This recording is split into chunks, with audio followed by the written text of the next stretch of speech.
obviously we lost our last two, but I think, I don't know, that LA one felt good for us because we didn't quit. And then, life happened the other night at the Valley. So we could have looked at it like, oh, woe is me. And, we don't have enough players. And we didn't.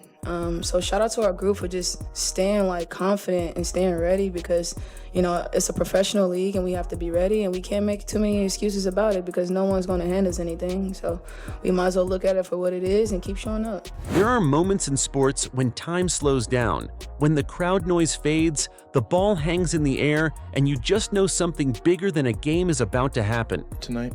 Unbelievably proud. I think this is the most resilient team I've ever been a part of, and I say that wholeheartedly. We've had a lot of mishap happen throughout the course of the season. I think throughout the course of it all, we stay resilient, and you guys get to see us at our best when we stay together and be resilient. So shout out to my girls tonight because I think it took everybody. Everyone played a piece, played a role, and I think that's how we got the dub. For the Indiana Fever, that moment came not from their star rookie, not from a veteran hero, but from Lexie Hull, a player fighting through the toughest shooting slump of her professional life. She rose from deep, released without hesitation, and the ball cut through the air as if it had somewhere urgent to be. Swish. The arena didn't just cheer, it erupted.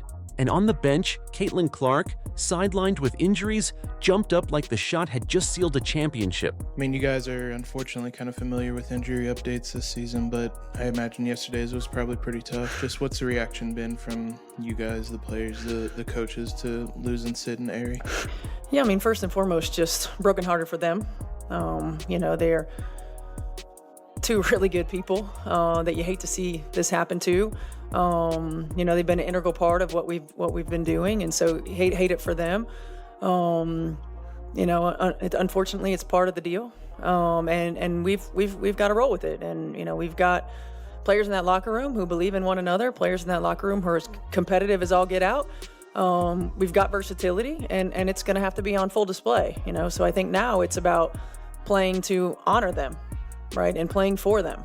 What no one knew yet was that this single basket would be the crack in the dam. And by the time the final buzzer sounded, the entire game, the entire narrative had shifted. Missing their star, missing every healthy point guard, and given no chance by anyone, the Fever rewrote the ending. But how? That's the story you need to hear. This means you don't have any healthy point guards and you're not able to sign anyone for tonight's game. Just for tonight specifically, what is your plan kind of running point? We'll have to do it by committee, certainly. I mean, we've been utilizing AB to initiate offense throughout the course of the season, so we'll use her, continue to use her. Sophie, at times this season, particularly early, ran some of the point for us as well. So we'll utilize her and Kelsey can initiate offense too. So I think the most important thing is that we aren't going to be able to do every play in our arsenal. We'll have to play a big lineup. We'll have to simplify. But we've got players who are capable of getting us into offense, and we'll utilize them in such a way. Just a week earlier, Fever fans were wondering if their playoff dreams were slipping away. Indiana had opened their West Coast swing looking like contenders, but two brutal losses, one to Phoenix, one to Los Angeles, hit like body shots. Phoenix had blown the game open early, and LA ground them down possession by possession. Each defeat didn't just hurt the standings, it chipped away at the team's belief. And hanging over everything was the absence of Caitlin Clark, out since mid-July with quad and groin injuries. What was kind of the last month like? How do you stay out of your head or listen to the right people? What is that balance like? As you know what you need to do.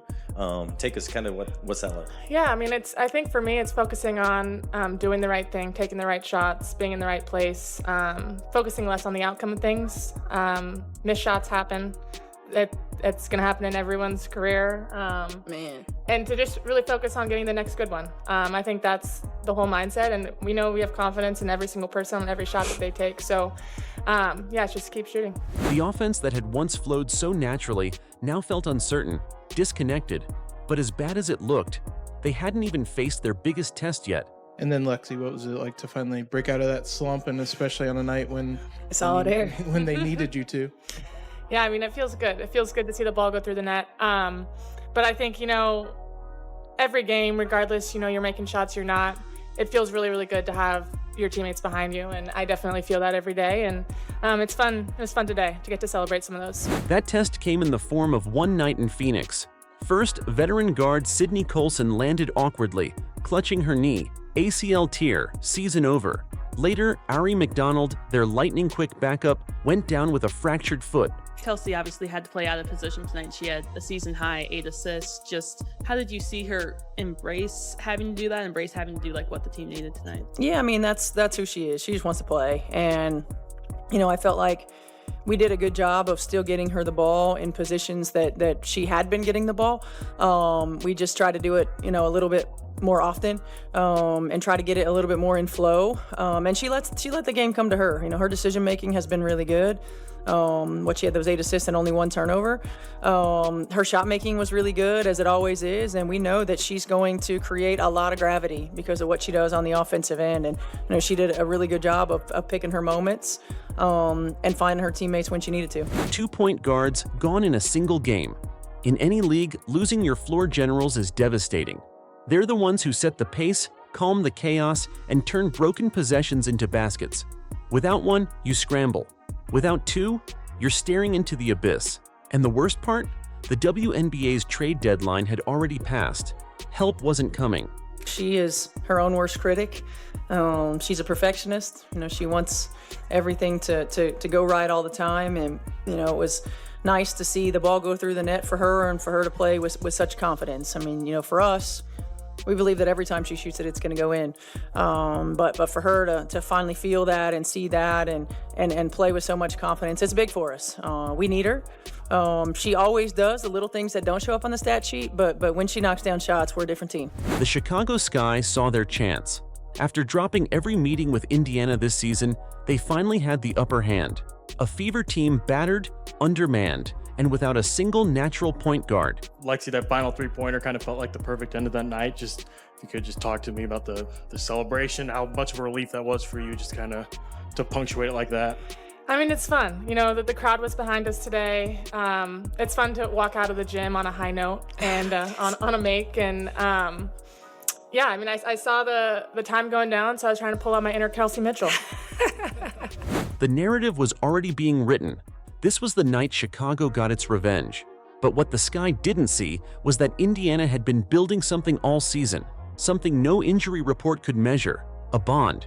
And in basketball, chemistry can be deadlier than star power. Crazy that I'm like, when the song comes on, just like it's all there. Like you just gotta believe it, and I think Lexie knows that we believe in her. Our last game in Phoenix, I think we all were just a bit emotional about everything, and I think me and Lexie had an emotional moment because no one shot well, and I want her to know that we gonna count on her for what she brings to the table every night, and I'm gonna always stand by my teammates, so you never have to worry about that. With no true floor leader, Coach Stephanie White scrapped the usual blueprint. The solution? Share the role.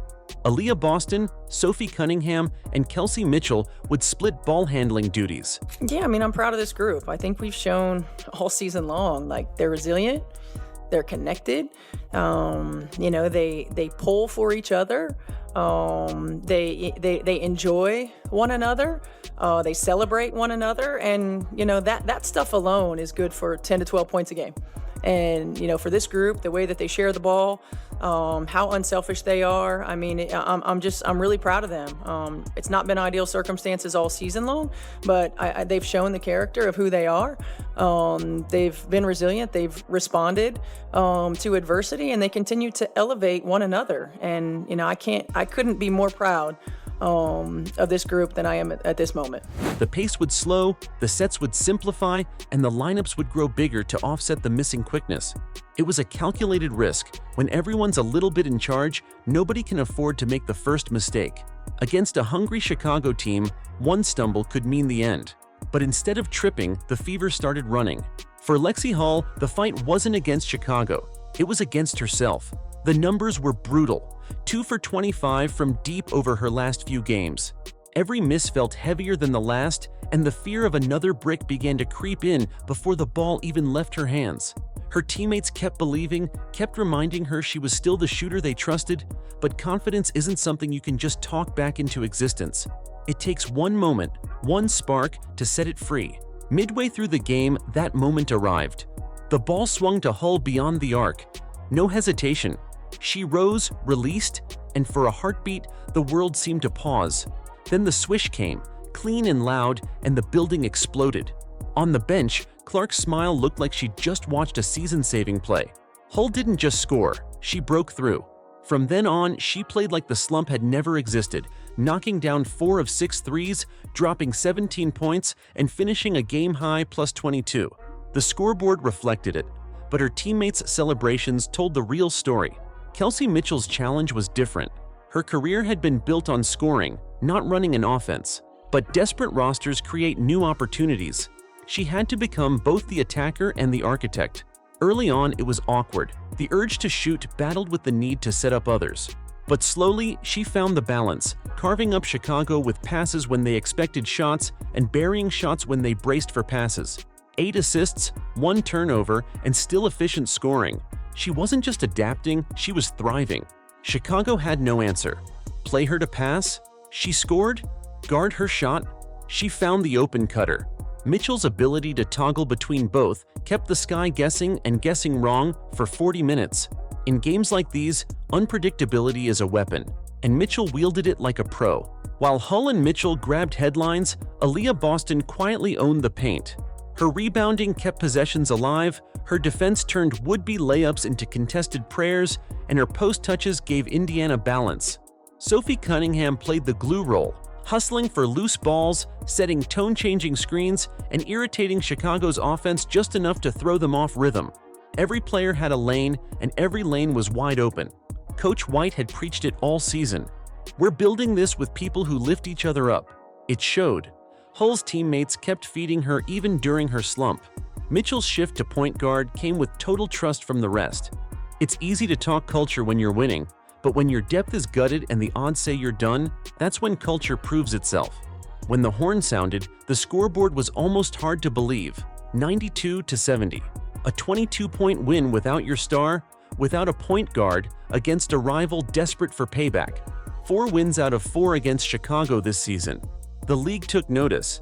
Indiana wasn't just surviving, they were warning everyone else. Boston's night may not make SportsCenter, but it made the win possible. She locked down the glass, neutralized Chicago's inside game, and gave the Fever a safety valve whenever the offense slowed.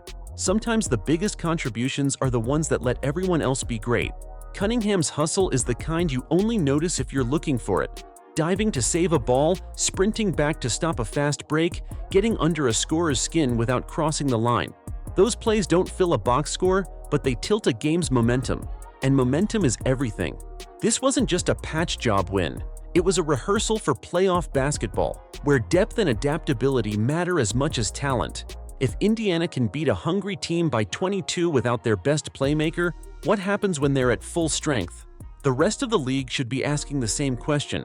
The Fever are proving they're more than one player, more than one game.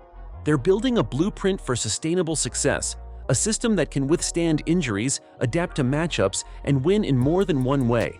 That's the foundation of a future contender. But here's the real kicker. They're doing it in a league where parity is rare and superstars usually define every outcome. Indiana is quietly redefining what contender means. They're creating a roster where any player can step into a starring role on any given night. And the longer they keep doing that, the harder it will be for opponents to prepare. Because how do you game plan for a team whose identity is unpredictability? Now imagine this. All of this growth, all of this newfound versatility. And then you drop Caitlin Clark back into the mix. This isn't just about her points or her assists. It's about how her presence stretches defenses, how her vision speeds up the game, how her leadership sets the tone in crunch time. Before her injury, Indiana leaned heavily on her to create everything. Now, with multiple players confident and proven in new roles, her return could make them exponentially more dangerous. Instead of one focal point, the Fever could become a 5-headed attack, where stopping Clark just means getting burned by Mitchell, Hull, Boston, or Cunningham. And in the playoffs, that's the kind of arsenal that turns close games into blowouts. Some fans think the playoffs begin in September. They're wrong. The truth? Playoff basketball starts weeks earlier. In games like this, games where you're tested, where you have to figure out how to win without your comfort zone, where you prove to yourself that you can outthink and outfight a hungry opponent.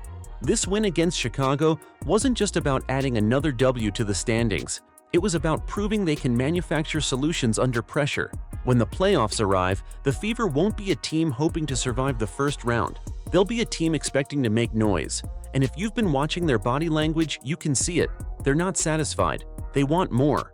The rest of the WNBA can't afford to ignore what just happened. If Indiana can dominate a rival by 22 without their star or a single point guard, what happens when they're fully loaded? The top seeds are already taking notes. You can bet film rooms in Las Vegas, New York, and Connecticut are circling the Fever as a potential playoff headache. And here's the part that should scare them most. Indiana isn't just playing with skill right now, they're playing with belief. Every player on that roster now knows they can win without leaning on one name. That's a mental edge no scouting report can erase. The Fever have drawn their line in the sand, and the message is simple. The WNBA had better be ready because this team is coming for everything. Lexie Hull's 3 lit the fuse, but the explosion was team-wide. This wasn't just another WNBA win, it was a shot across the bow. Indiana can take the hits, adapt on the fly, and come back swinging harder. And if they're this dangerous now, just wait until Caitlin Clark is back in uniform. If you enjoyed this breakdown, hit like, subscribe, and drop Fever Show in the comments, because the best chapters of this story are still ahead.